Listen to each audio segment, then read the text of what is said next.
रहे हैं प्रथम न्याय न्यूज और आपके साथ मैं अमर द्विवेदी। सीधी जिले की बहुचर्चित और बहुउद्देशीय सोन नदी की जोगदा पुल पिछले दिनों क्षतिग्रस्त हो गई थी, जिसको लेकर राजनीतिक गलियारों में काफ़ी घमासान मचा हुआ था। चूँकि यहाँ पर यात्रियों को आने जाने में काफ़ी कठिनाइयों का सामना करना पड़ रहा था। जैसा कि हमने आपको पिछले सीरीज में भी दिखाया कि किस तरह से यहाँ पर यात्री परेशान हो रहे थे। जो यहाँ पर प्रशासन है, प्रशासन के द्वारा यहाँ पर इस पुल को बैरिकेटिंग के माध्यम से बंद कर दिया गया है। आज सिहावल विधानसभा क्षेत्र के पूर्व विधायक विश्वामित्र पाठक जी के द्वारा इसका निरीक्षण किया गया है और निरीक्षण के पश्चात उन्होंने यहाँ पर क्या पाया, वो क्या कहते हैं, इस पुल को लेकर क्या अधिकारियों को दिशा निर्देश देंगे। और सबसे बड़ी बात, यहाँ के जो जनप्रतिनिधि हैं उनके बारे में हम आपसे पूछेंगे, उनकी कितनी यहाँ पर सहभागिता है और कितनी अकर्मण्यता है। आखिर किस वजह से इस पुल का निर्माण कार्य जो नई बन रही है वो नहीं हो पा रहा है और जो क्षतिग्रस्त है उसका जिम्मेदार कौन है। तो चलिए सीधे हम श्री विश्वामित्र पाठक जी से रूबरू होते हैं। पुरानी पुल है एस्टेट के ज़माने की और ये 20 साल पहले से क्षतिग्रस्त थी। इसमें रिपेयरिंग मरम्मत हुई होती तो अभी काम चलता, लेकिन भारी वाहनों के कारण ये स्लैब क्रैक हुआ। अब इसके संबंध में हम जा रहे हैं, श्रीमान कलेक्टर सीधी से बात करेंगे और फिर अपने माननीय मुख्यमंत्री शिवराज सिंह जी से बात करेंगे कि फ़िलहाल ये जो जनता का आवाजाही और यहाँ मेला लगा है, परेशान है जनता, इसको तत्काल सुविधा मिले, निजात मिले। अभी इस पुल में तो कोई ओवरलोड वाली गाड़ी या भारी वाहन तो नहीं जा सकते, लेकिन यात्री बस, 4 व्हीलर ये चलने लगे तो हमारे यात्रियों को परेशानी ना हो, इसके लिए बात करेंगे। और अभी हम माननीय राज्यसभा सांसद माननीय अजय प्रताप सिंह जी से भी बात किया। वो बोले कि जो लगेगा एक्स्ट्रा हम अपने निधि से जो संभव होगा करेंगे।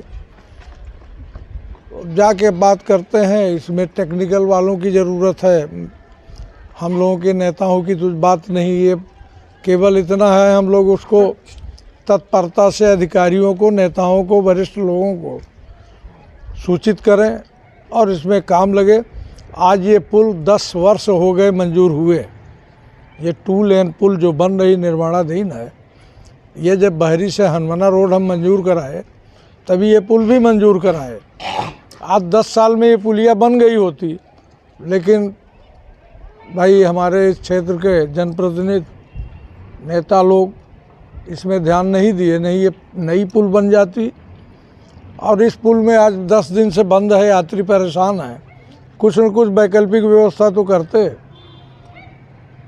क्षेत्र के 2 सांसद भाजपा के हैं, विधायक जी भी हैं, सरकार भी आपकी है, इसके बावजूद भी अगर पुल नहीं बन पा रही है तो क्या कहेंगे आप इस पर? अब ये नहीं बन पा रही है तभी ना बात करेंगे अपने वरिष्ठ अधिकारियों से, वरिष्ठ जनों से, वरिष्ठ जो हमारे नेता हैं, कि अभी तक इन लोगों का प्रयास असफल रहा, इसमें कुछ नई पहल की जाए।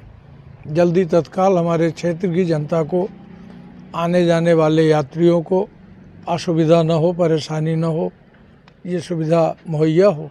आपको क्या लगता है, यहाँ पर जनप्रतिनिधियों से चूक हुई या फिर प्रशासन से?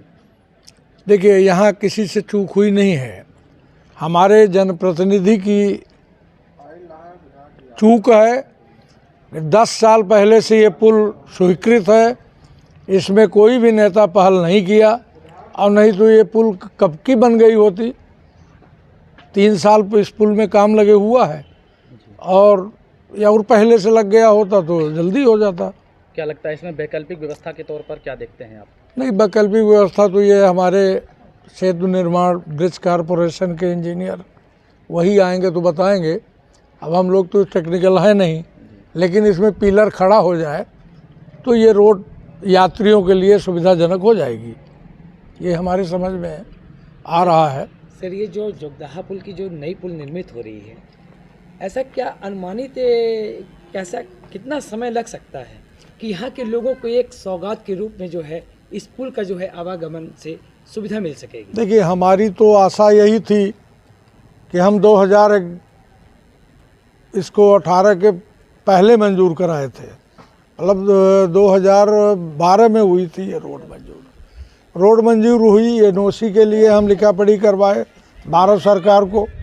भारत सरकार उस समय कांग्रेस की सरकार थी, हम लोगों का चल नहीं पाया, नहीं तो उसी समय एनओसी मिल गई होती तो काम लग जाता हमारे ज़माने में और काम भी हो जाता। लेकिन उसके बाद एनओसी मिल गई और 10 साल से इस पुल में काम चालू नहीं हुआ। तो ये हमारे नेता की लापरवाही है। नहीं कोई लगा रहता, हम कहते बहरी से अनमना हम रोड मंजूर करवाए, तो हो ही गई ना मंजूर। और उसके साथ पुल भी मंजूर हुई, 2 लेन की पुलिया। पिछले 2 सालों में 18 में यहाँ 21 यात्री मर गए थे नदी में डूब के, एक्सीडेंट हो के पलट के। तो हम शिवराज सिंह जी को बुला के देवसर क्षेत्र में उनको मुआवजा दिलवाए और इस पुल की मांग किए तो तुरंत एनओसी दिलवाए। और आज तक इसमें काम पिछले साल से तो चालू हुआ, चल रहा है। अब देखिए ठेकेदार से बात करेंगे अधिकारी लोग, जल्दी इसको तैयार करें, और नहीं तो बड़ा मुश्किल पड़ेगा हमारे अमिलिया बहरी वालों को नहीं है समस्या। यहाँ से सीधे उत्तर प्रदेश बनारस, मिर्ज़ापुर, इलाहाबाद, हमारे सिंगरौली ज़िले के, सीधी ज़िले के सभी गांवों के ब्लॉकों के लोग आते जाते हैं, यही एकमात्र रास्ता है। और ये तो बड़ी समस्या हो गई है। इन जनता का, यात्रियों का दुख दर्द सुनने वाला 10 दिन से कोई नहीं मिला, कोई नहीं आया। हम भाई जनता की तो समस्या से वाकिफ़ होंगे, उनके दुख दर्द में हम शामिल होंगे और यही हमारा प्रयास रहा और करेंगे जो हमसे बनेगा, करेंगे जो हमारी औकात है। धन्यवाद। भी आपने देखा कि किस तरह से सिहावल विधानसभा क्षेत्र के पूर्व विधायक विश्वामित्र पाठक जी के द्वारा हमारे सवालों का जवाब दिया गया, और उन्होंने किस तरह से जब हमारे द्वारा यह प्रश्न पूछा गया कि यहाँ के जो जनप्रतिनिधि हैं उनकी इसमें कितनी भूमिका रही, चूँकि जो जनप्रतिनिधि होते हैं उनके ऊपर यह जिम्मेदारी होती है कि इस पुल का निर्माण कार्य अगर समय पर हो जाता तो आज यह दिन जनता को न देखना पड़ता और आवागमन बाधित न होता। तो आपने ये भी सुना कि किस तरह से बेबाकी के साथ उन्होंने प्रशासन को नहीं बल्कि अपने ही जनप्रतिनिधियों को यहाँ पर दोष दिया कि उन्हीं की अकर्मण्यता की वजह से यहाँ का पुल जो निर्मित हो रहा है वह नहीं निर्मित हो पाया है, और किस तरह से उन्होंने बताया कि ये जो क्षतिग्रस्त पुल है उसकी वैकल्पिक व्यवस्था क्या की जाए। तो कैमरामैन मोहित द्विवेदी के साथ मैं अमर द्विवेदी, प्रथम न्याय न्यूज़।